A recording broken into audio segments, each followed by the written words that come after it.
guys could introduce yourselves really quickly. Sure. I'm Keiran Suckling. I'm the Executive Director of the Center for Biological Diversity. And I'm Bergman, the Assistant Director of the Center for Biological Diversity. Right, and I'm, of course, Kevin, organizer of Spillapalooza and guitar player vocalist for the Swigs. I think Tucson is getting to know the Center for Biological Diversity a lot better tonight, and I kind of want to give people that see this video an idea of some of the on-the-ground kind of stuff you guys are doing regarding the Gulf spill and British Petroleum. I know vague details about some kind of lawsuit. Maybe you could tell our viewers a little bit about that. Well, we've actually got, at this point, 6 different lawsuits going, and we'll probably have about 3 more over the next month.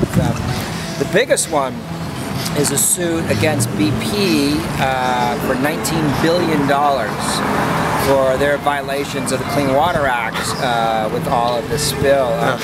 The Department of Justice should have filed this suit against them itself and taken federal action. But as we've seen throughout so much of this spill, they just keep delaying and not holding BP's feet to the fire. So we've stepped in and we filed that suit. And as you can imagine, BP is going to just throw millions upon millions at it. But I think we're definitely going to win, because there's no doubt that that's their oil. It's polluting the Gulf. And it's having a massive effect. So that's certainly our biggest goal. And this could take years. This will take years. That's what they do, is bury you in paperwork and suits and all kinds of BS. That's their whole strategy. And then we've sued to shut down about 400 different seismic testings and new well drilling in the Gulf, because basically everything they're doing out there is just completely illegal. They just ignored every environmental law you could possibly imagine, and so we just sort of lined up every drilling project, every seismic testing, and again, industry is coming in with interveners from all sides. It's turning into an epic battle. But David and Goliath, man. Well, and it really is the last 100 days realizing how bad it was, and if the spill hadn't happened, we would not have realized that there was all these categorical exclusions happening where oil rigs were basically going out there not assessing the environmental impacts of drilling miles into the water and then miles into the land, and then not having the technology to deal with the spill. So the center's lawsuits range from protecting endangered species that we're in the process of breeding and not going to have that generation of sea turtles or bluefin tuna coming out, as well as dealing with immediately shutting down more projects from being approved with those exclusions. And then this forward-looking Clean Water Act suit is that $19 billion goes into account held by the government to take care of restoring this ecosystem that's been devastated by the BP spill. Right. Something that you touched on there that I was not aware of until this. I hate to look at the spill as any kind of opportunity, but I wasn't aware that there are thousands of these oil platforms. They make constellation maps out of them. The people in the boats to navigate. I didn't know that. You go to the Gulf Coast and you look out, and they're out there beyond the horizon. Well, and that's the big move to going to offshore drilling, because it's not in people's backyard. They're not exactly.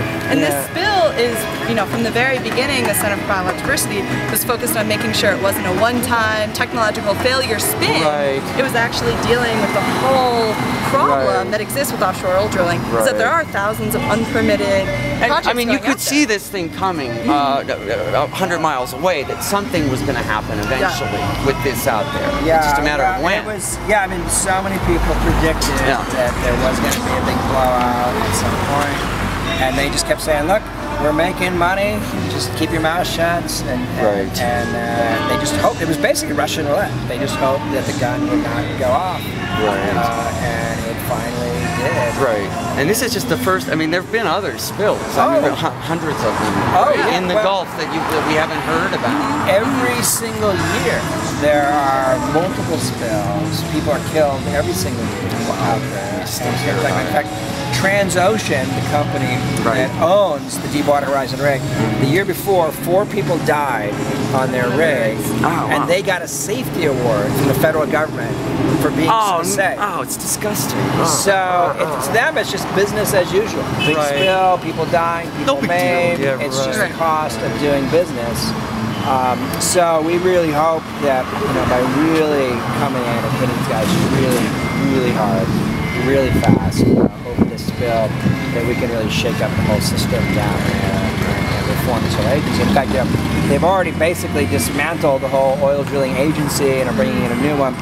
We're still not satisfied that that's enough, but clearly already, they're feeling like they're really on the run at this point. Yeah, and you're going to keep hitting. And we're going to keep well, hitting. and the other amazing thing, just like what you're doing, we had a benefit concert last night. We've had these people who come up with these really creative ways. Coming out of the woodwork. Yeah, which is just amazing, is especially this younger, really enthusiastic group of people that haven't really lived through the Santa Barbara spill, 30 years ago, and realizing, oh my God, this environmental disaster is right there. It's going to happen. And so it's been really amazing to just have that enthusiasm come from everybody, from all over the nation, who want to do something, who actually feel like it's a personal issue. Right, and I think the thing about the Spillapalooza that I wanted to really hammer home was like, okay, we're talking about the Gulf spill, but this is a paradigm here. I just heard about all this stuff that goes on in the Amazon, which is there's a movie called Crude about that, which is appalling, and you have sort of like, okay, cancer cases that show up 20 years later. This may start happening with the Corexit stuff in the Gulf. Oh yeah. But this is a paradigm thing. This is not about one issue. It's about our addiction to oil and all of that. So and it has to be a change. It has to be a reality that people live with every day. Kind of like we're all in this. Yeah. It's not about just about someone's gonna And that's why we've taken the position in response to the Gulf crisis to say that we have to end all new offshore drilling. They should never build another offshore platform again. It's not a matter of changing the safety rules, getting better technologies, better reviews. Better technologies. It's inherently unsafe, it's dangerous, and even when it works well, it's spectacularly polluting and causing global warming. And this should be the moment where we say, look, enough is enough. Let's start investing in solar energy, wind energy, clean technologies, and just get away from this horrific, dangerous, polluting way of having energy. Right, and the pattern that we're in of this sort of Western lifestyle, of this convenience, quote unquote, of cheap oil, global warming. I was just out in Philadelphia for a week. 100 degrees plus 100. They're having a heat wave. It's the hottest it's been in 130 years since they started measuring it. And these cities were not designed for this kind of stuff. So, and they all say, oh well, maybe the autumn will be better or something. But I think on a gut level, Americans are starting to sort of wake up well, the whole world. Right now, Russia is having the biggest heat wave in recorded history. 2,000 people have died just from drowning, trying to get out of the heat. And people have died from heat stroke. Yeah, it's unbelievable. And you're right. Like, we live in these huge cities that are not set up to deal with this kind of intense heat. And so, we have to change our lifestyle. We've got to change our infrastructure, and it should begin with oil. Because that is the power structure that runs everything. Yeah, that is beautifully put, and we have a lot of we have some organizations like Bicus, which are here tonight, which are they recycle bicycles and make them freaky and make them cool and cheap. And anyway, I want to thank you guys so much for coming out here tonight, and stay a while. And Spillapalooza TV, Biological Diversity. Thanks. Thank you. Nicely done. Okay.